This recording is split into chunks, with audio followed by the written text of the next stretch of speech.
Hi, my name is Peggy Shaw from the Britches company, and this is I'm Lois Weaver, and I'm an artist and an educator and an activist, and you are old. old. I'm an And artist and an educator, and I'm active.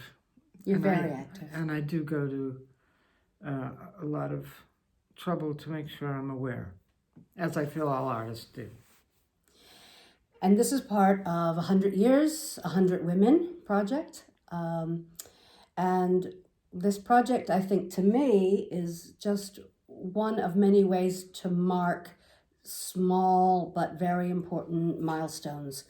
I like to think of women's rights and feminism and the progress that we've made is an intersexual That was good. that's pretty good, intersectional struggle, and this is one big part of that struggle. I think it is a problematic celebration because it's primarily about white women and white women's right to vote. But I think a lot of people, including us, are working to change that. So it's a good celebration because we have to celebrate every small victory. And adjectives to describe this event, it's big. It's always celebrating women is always like one event out of like hundreds, but we're working to make that better also. It's important. It's too bad that it has to be so special, that it's not just every day. Yeah, we want to celebrate every day. So it's celebratory. It's important. It's a step. And like we said before, every step is an important step. And we hope that it fills the enormity of the space that it inhabits, which is the armory, but we hope that it fills the enormity of the space that we as women inhabit on a daily basis and makes that visible to everybody.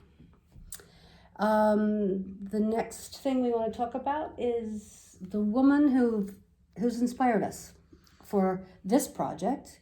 I guess for the 100 Women, 100 Years project, who has inspired us? Well, for this specific project, it's always Ellen Stewart, always inspired us, has inspired us for every project. I'm sorry, and this specific one is Dorothea Tanning. Dorothea Tanning. But let's talk about Ellen. So Ellen has inspired us to be a part of this 100 Years and 100 Women because she is one of the most significant women in our lives, in that she has made space for artists like us to make the work that we've been able to make. And she made that on her own. And she struck out and carved out an incredible amount of territory for artists of color, women artists, international artists, and experimental work. And that's a territory that we fight for, and we certainly appreciate that she has fought for. Anything else you want to say about Ellen? No, but I wonder what Ellen is going to tell us how to do the future, because her life was always about providing space, physical space, and right now it feels like we're all occupying virtual space. So I just wonder how Ellen's going to work her way into figuring it out for us and for other people at La Mama and the people that she has influenced in her life. How are we going to survive in a healthy, organic way inside of us, doing what we do? I think about Ellen that she designed in a way for the space that she had, and then she made the space to house the work that she made. And I've been thinking recently about how she broke that tradition of the fourth wall, broke the tradition of the proscenium arch, and that theater over the years was designed and built for proscenium viewing.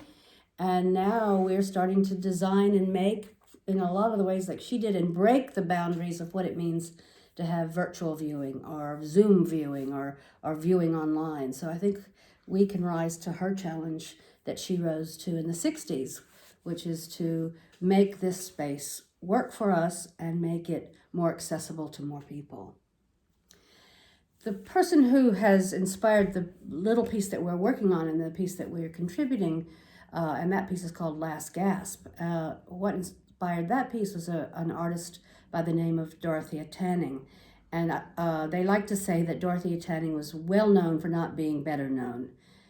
She was married to Max Ernst, but was a surrealist painter in her own right and has had a resurgence now since her death.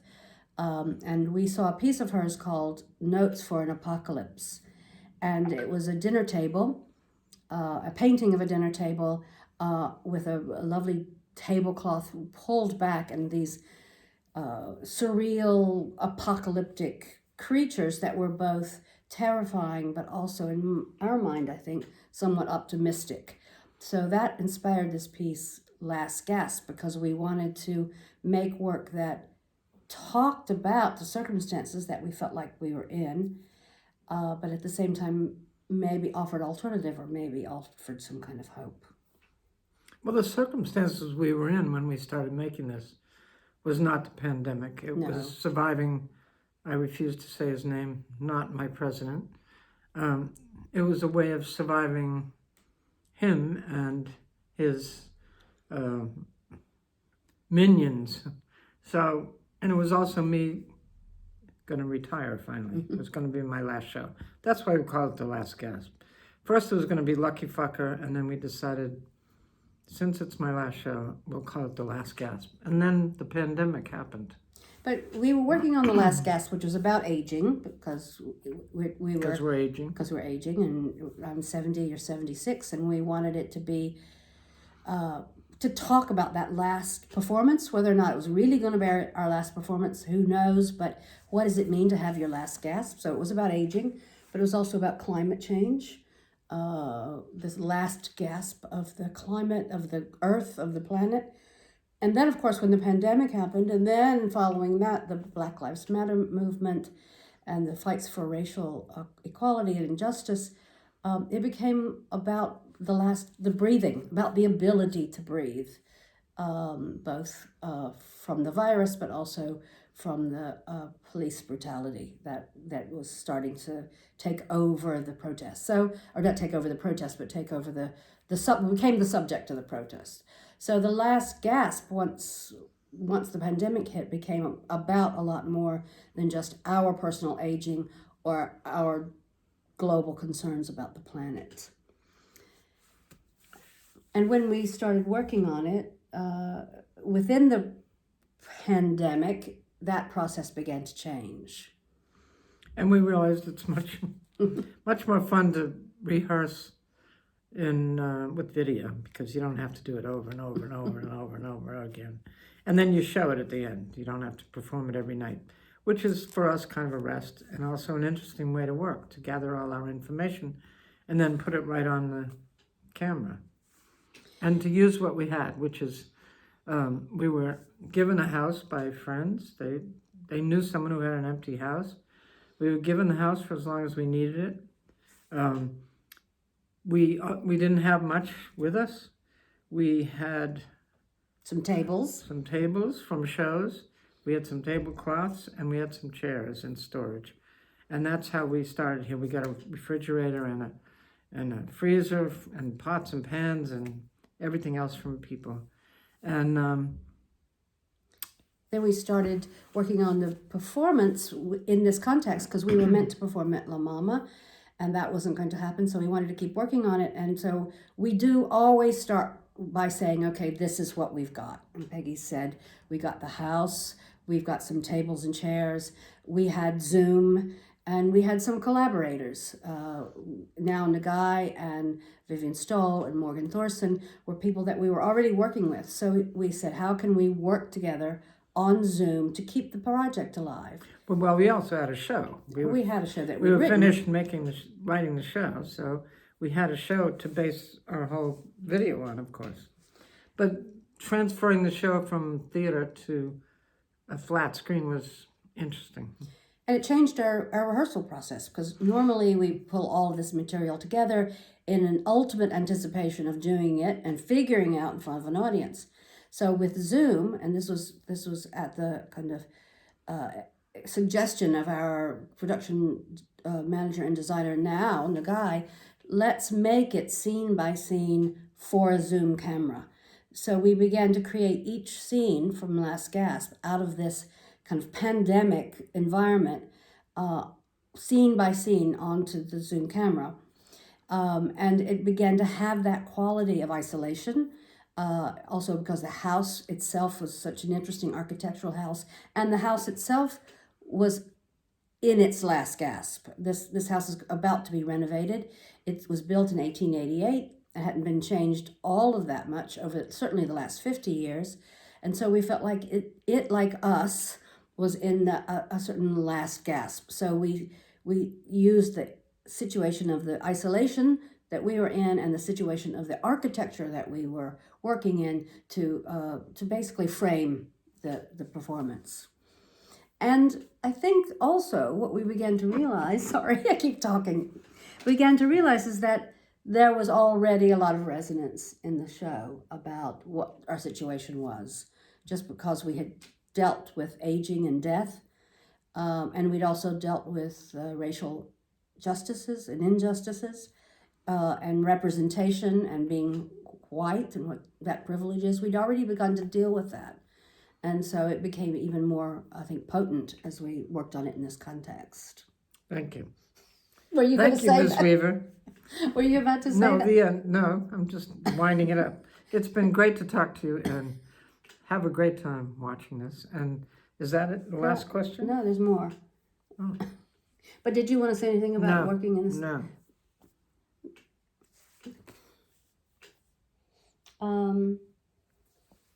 What would you like our work to say? What do you want people to get from our work? I don't know. Our work is just what we're going through. As artists who pay attention to what's going on in the world, how the world affects us. And also, we don't have any answers. We just try to put all the images we can out there and all the words we can without judging or trying to be honest, not saying it is, but we try to tell our truth and not anybody else's truth.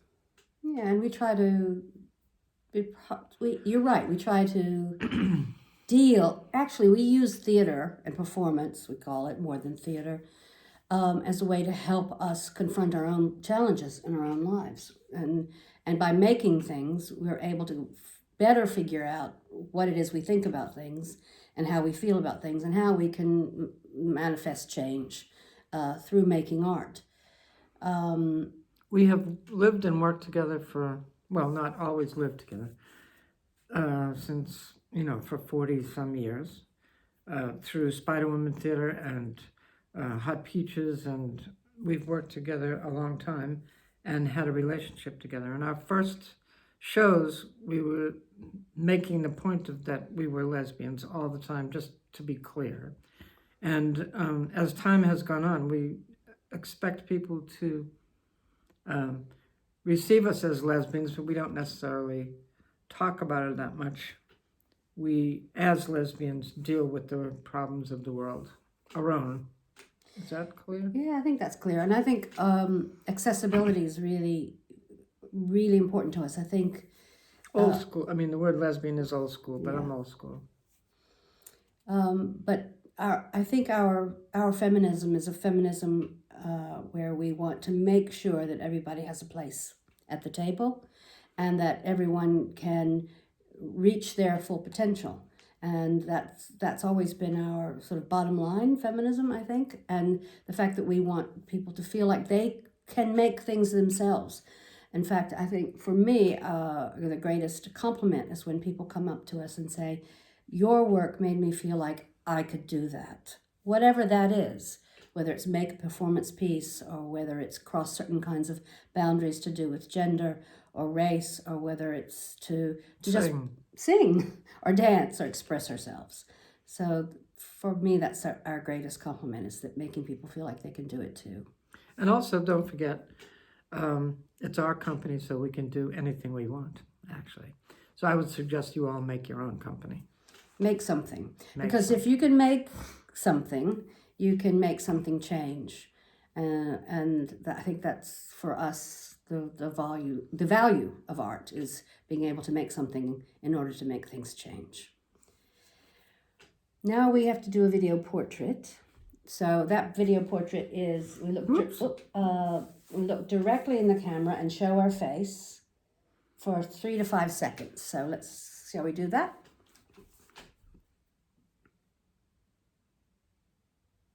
Oh, where's the camera? Let's say the camera's Ah, there. Okay, look over there. Yeah. Look there. Up there? No, I guess it's there. Ah.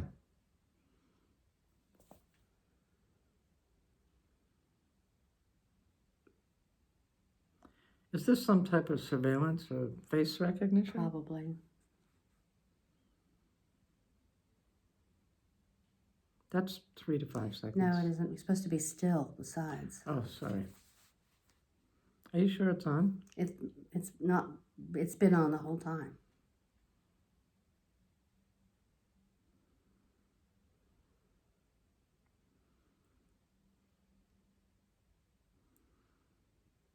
Don't you have to take your glasses off for facial recognition? But that's not what this is. Oh, yes it is. We're supposed to be still.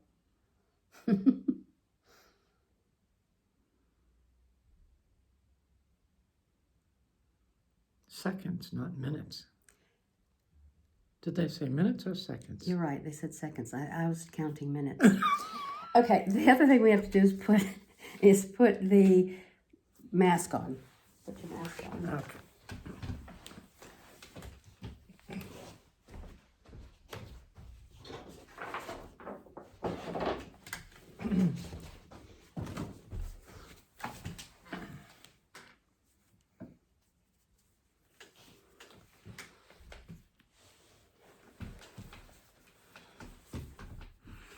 Now they won't know us. And why are we doing this? If you've been out and used a mask, do this again with your mask on, and you're right, 3 to 5 seconds.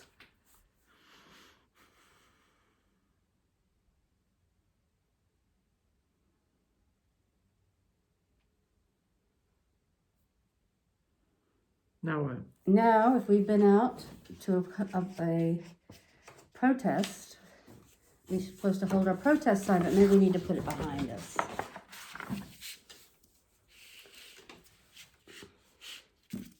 Can I hold it? Mm-hmm, you can hold it.